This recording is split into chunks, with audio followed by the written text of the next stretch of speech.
Hi everyone, hi everyone. It's me Sonam Gautamar, and welcome to my another video.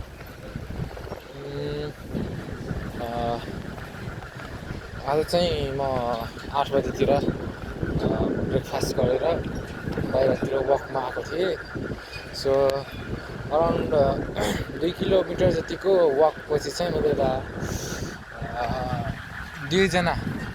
दुईजना साना भाइहरू जुन 3 र 4 मा पढ्दै थिए. उनीहरू चाहिँ यत्तिकै खेलिरहेथे. सो म उनीहरूसँग चाहिँ यसो बोलेको. उनीहरूमा चाहिँ एउटा भाइ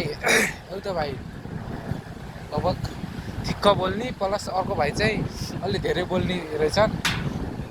उनीहरू दुईटै चाहिँ रमाइला टाइपका भाइहरू थिए. अन्तखेरि त्यो जुन चाहिँ नबोल्ने भाइले चाहिँ बोल्ने भाइले चाहिँ पहिल्यै भनिदिरहेको थियो कि यो चाहिँ अलि धेरै बोल्छ, माइन्ड नगर्नु होला दाइ भनेर चाहिँ अर्को भाइले बोलिरहेको थियो. सो मलाई त्यो भाइ चाहिँ अलि राम्रो भन्दा पनि हल्का अर्कै लाग्यो.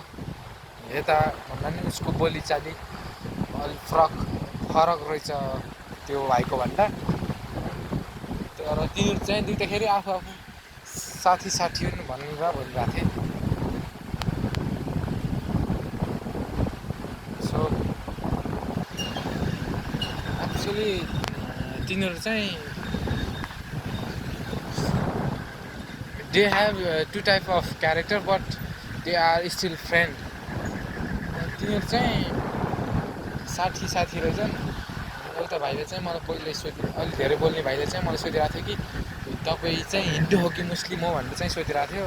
सो मैले चाहिँ किन भनेर सोधेको. हल्का हामी मुस्लिम हो, हामीले हल्का अर्कै सोध्छन् अथवा अर्कै व्यवहार गर्छन् भनेर चाहिँ त्यो सानो भाइले भनिरहेको थियो. त्यो चाहिँ स्टिल हाम्रो यो कन्ट्रीमा चाहिँ धर्म सम्बन्धी पनि अझै पनि केही न केही छ. तिनीहरू दुईटैको साथी आमा बुवा चाहिँ पसल गर्नुहुँदो रहेछ. सो त्यसो गरेर चाहिँ उनीहरू चाहिँ साथी हुन पुगेको रहेछन्. मदर एन्ड फादरको बाउआमाको उ गरेर भेट भन्दा पनि उनीहरूको बुवाहरू चाहिँ साथी हुँदो रहेछ. सो तिनीहरू पनि साथी रहेछन्. एउटा जुन अलि नबोल्ने भाइको नाम चाहिँ अली भने. त्यो जुन बोल्छ अलि धेरै बोल्ने भाइको नाम चाहिँ सोहेब थियो. Maybe this part is today आजको मेरो हाइलाइट्स हुनेछ. तिनीहरूसँग कुरा गर्ने अथवा तिनीहरूसँग एकछिन रमाइलो गर्ने चाहिँ मेरो आजको हाइलाइट्स हुनेछ, जो म भोलि पनि डिस्कस गर्नेछु.